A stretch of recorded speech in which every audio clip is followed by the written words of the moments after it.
Welcome back. Ready to dive into today's news? Absolutely. Let's see what we've got. You've curated quite the collection today. Lots about personal growth, navigating change, even maximizing your time. Sounds like you're looking to level up in a fast-paced world. It does seem that way. A lot of people are feeling that pressure these days. So let's see what insights we can pull out of this. We have several articles about change and uncertainty. For starters, like Courtney Carver in Optimal Living Daily, she talks about these gentle warrior principles. Interesting. And one that caught my eye was this idea of protecting your mornings, like carving out time for yourself before the day runs away with you. Oh, I like that. That resonates with me. It's so easy to just get swept up in reacting to everything. Emails, messages, to-do lists. Right, and instead she's saying be intentional, set the tone before all the demands hit. Makes sense. You're more likely to prioritize what really matters if you do that. Then there's Mark at Angel Hack Life. They've got 9 rules for turning endings into new beginnings. One I thought was pretty clever. It's about finding a reason to start over, not just a reason to stop. Ooh, that's a good one. Instead of dwelling on what you're leaving behind, it's about the excitement of what's ahead. Totally changes the framing, right? Endings don't have to be all doom and gloom. They can be the launch pad for something amazing. Exactly. But how do people actually do that? Navigate change successfully? I mean, what are some common threads you see? Well, self-awareness is a big one. Really understanding your values, what you're good at, even what you struggle with. That helps you make choices that feel right. Like an anchor in the storm, knowing yourself. Yeah, exactly. And then adaptability, being able to learn, experiment, adjust course as you go, because change rarely goes in a straight line. Got to be flexible, roll with the punches. Ex We've talked about embracing change, but a lot of your picks today are also about maximizing time and energy, right? Like the Productivity Show, they have this whole thing on the shutdown ritual for better sleep and focus. Really? And the hook is, it's not about how much work you do, but how you end your day. Interesting. I'd love to hear more about that. What do they suggest? Well, they emphasize closing loops before you leave work. You know, responding to important emails, making notes for tomorrow, that kind of thing. Clearing the decks. So you're not carrying that mental baggage into your evening. Exactly. Then there's unfinished success. They tackle those time-wasting habits we all have. Oh, we all have those. Tell me about it. They list 15 of them. One that I think everyone can relate to is the research rabbit hole. You know, when you go online for a quick search and hours later, You're 3 Wikipedia pages deep into some random topic. and your actual work is still staring you in the face. Happens all the time. It's that information overload, right? You really have to be intentional these days to filter what's important. Yeah, got to fight for your focus. Absolutely. Then we have Molly Fletcher on Optimal Living Daily. She does this exercise about prioritizing what truly matters. Right, because if we don't, We end up just reacting to whatever comes at us. We're not really in control. and we end up prioritizing the urgent over the important, that's a recipe for burnout. Exactly. Speaking of overwhelm, there are so many productivity methods out there. Oh, I know. It's hard to know where to even start. How do people even decide what works for them without just chasing the latest fad? I mean, Well, again, I think it goes back to self-awareness, understanding your own work style, when you have the most energy, what kind of environment you thrive in. so not a one-size-fits-all approach. Not at all. It's about personalizing those tools to fit your unique needs and goals. So you can work smarter, not harder. Exactly. Okay, so we've covered navigating change, managing time. Now let's dive into some of your picks about personal growth and leadership. Frank Sonnenberg on his website has this interesting piece on moral authority. As See, opposed to, Formal authority, you know, the kind that comes from a position or title. right. He says moral authority is different.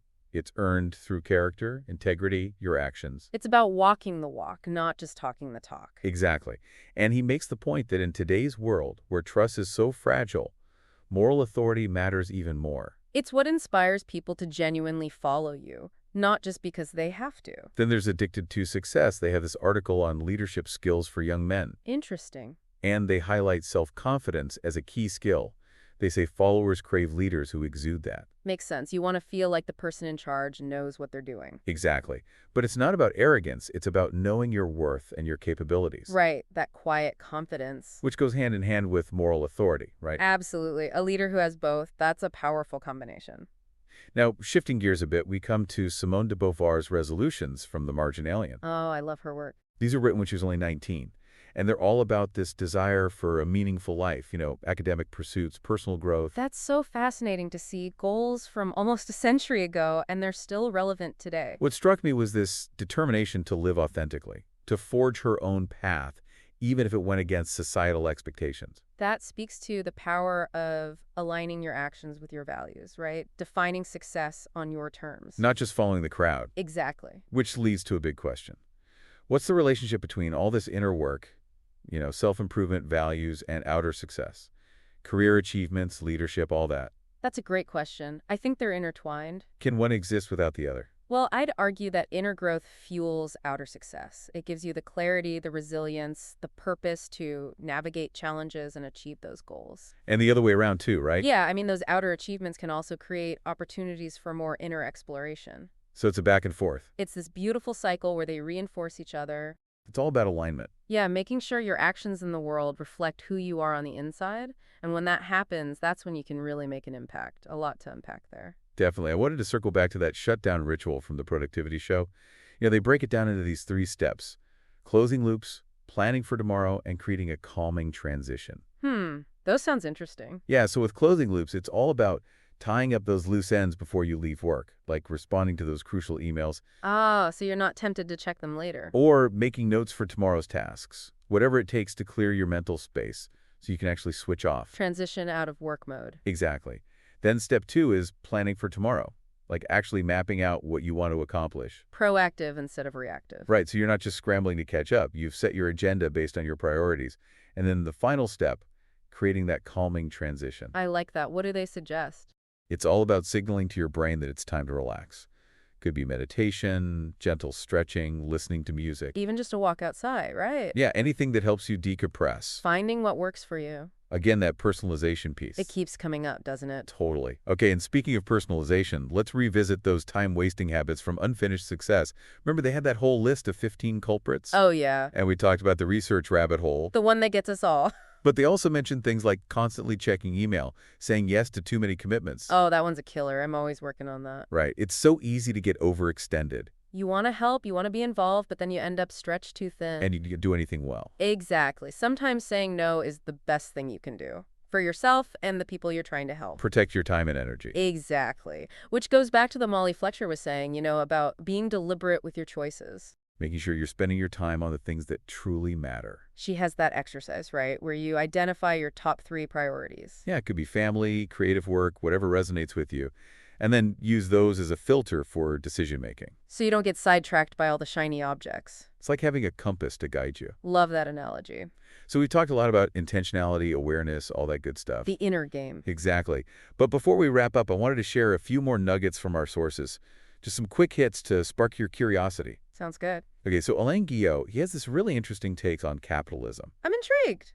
He actually argues that it can be a form of altruism. Really? How so? His point is, successful businesses create value for others. In exchange for value, of course. But if it's done ethically, sustainably. He's saying it can have a positive impact on society. Driving innovation, creating jobs, all that. Food for thought. Then we have Steve Pavlina with his Reach for the Stars bucket list challenge. Love it. It's all about setting those big, audacious goals, pushing yourself beyond your comfort zone. Because that's where the growth happens, right? Exactly. And for anyone struggling with anxiety, the Positivity blog has a really simple tip. I'm all ears. Slow down your breathing. Oh, such a classic. But it works. Those deep breaths can really calm your nervous system. And finally, Mind Valley gives some advice on turning your home into a sanctuary. Nice. And they emphasize that you don't need a ton of money or a complete renovation. Just small changes can make a big difference. Decluttering, bringing in nature, that kind of thing. Yeah, it's about intentionally designing your environment to support your well-being. Creating that sense of peace and harmony. We've covered a lot of ground today. Change, productivity, leadership, even a little bit of philosophy. Seems like you're really on a journey here. Definitely. And speaking of journeys, I wanted to go back to Simone de Beauvoir's resolutions. Oh, yeah, those were so powerful, even though she was so young when she wrote them. Exactly. It's like timeless wisdom. Which one resonated most with you? I think her commitment to intellectual growth really struck me. That constant desire to learn and explore. She was all about it. Learn a lot was literally one of her resolutions. Philosophy, literature, history, the whole shebang. It's a good reminder for all of us. Learning shouldn't stop just because we're out of school. Keeping the mind sharp. And it expands an understanding of the world, right? Helps you make sense of things. Absolutely. Another one that stood out to me was her determination to live authentically. Like forging her own path, even if it went against what society expected. She was a true trailblazer, defying those expectations, defining success on her own terms. It's inspiring, right? To have that kind of conviction. It's a reminder that we all have that power within us, to choose our own values, our own way of life. Even if it means going against the grain. Exactly. It's about being true to yourself, even when it's hard. And, the last one that really hit home for me was her focus on relationships, Yeah, she really valued connection, didn't she? meaningful connections, building a community of people who shared her values, It's so important to have that support system, those people you can lean on. people who inspire you, challenge you, make you feel seen. It makes the journey so much richer. So as we wrap up our deep dive today, I want to leave you with this. Okay, I'm listening. Think about de Beauvoir's resolutions. How can you apply those to your own life? How can you cultivate that intellectual growth, embrace your authenticity, nurture those connections that matter? Powerful questions to ponder. Food for thought. Because ultimately, growth is an ongoing process, right? Absolutely. It takes effort, intentionality, that willingness to keep learning and evolving. And to align your actions with your values, like we talked about earlier. It's all connected. It really is. Well, thanks for joining me on this deep dive. It's been a pleasure. Always inspiring to explore these ideas with you. Likewise. Until next time. Keep learning, keep growing, and we'll be here to help you make sense of it all.